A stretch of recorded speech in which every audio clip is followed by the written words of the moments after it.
Tonight we are kicking off a series of special stories all week long. Eyewitness News investigates safer schools. Tonight, Dewan Hogard looking at the newest security technology being deployed in school districts across the area. Dewan's live now in Raleigh, an elementary school here in the city. Dewan, first tell us more about this new tech and how it's going to be used. Well, Joel, good evening to you. First off, that software program, it's called Verkada. It's going to be here in use at Leesville Road Elementary School and the neighboring middle school and high school, not just here, but at all schools across the county. And it's to keep track of visitors who come and go throughout the day. And in an effort to keep students, faculty, and even staff safe, its goal is to not just keep people off campus who don't belong.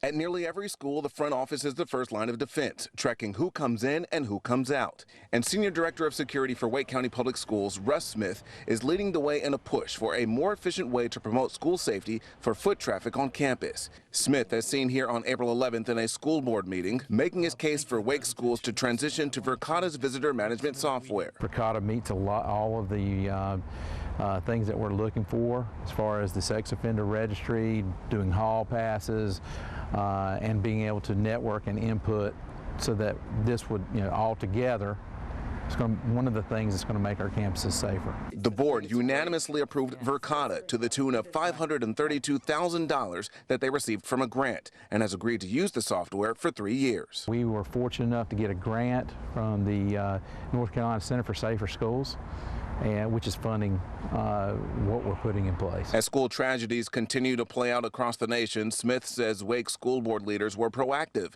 in the request for a system that houses all information about visitors on Wake County school campuses. And it just did not happen on the heels of any incident that happened across this country. I don't want to say that it doesn't impact us, but we don't jump to address things as a result of tragedy that happens across the country. The recommendation ultimately coming from the School Safety Advocacy Council. In addition to the sex offender registry, Verkada will check against any domestic violence protective orders and alert school and district staff of any red flags. We will certainly be watching what we have in place, and at the end of 3 years, a decision will have to be made. Are we going to keep this system? Or are we going to move to a different system? I mean, I guess that's always a possibility. But we certainly want to, we feel like we're in a good place with what we have, with the system that we chose, and we'll see how it works.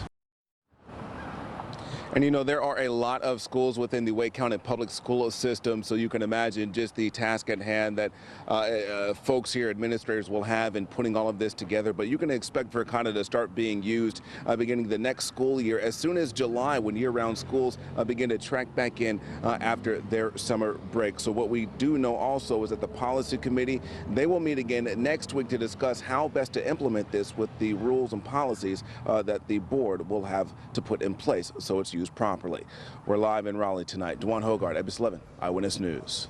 Yeah, it's the biggest school system in the state, so if it is deemed successful in Wake, you can imagine so many other school districts probably follow it soon. Definitely watching as so many schools tackle safer schools as a huge lesson plan. All right, Dewan, thank you.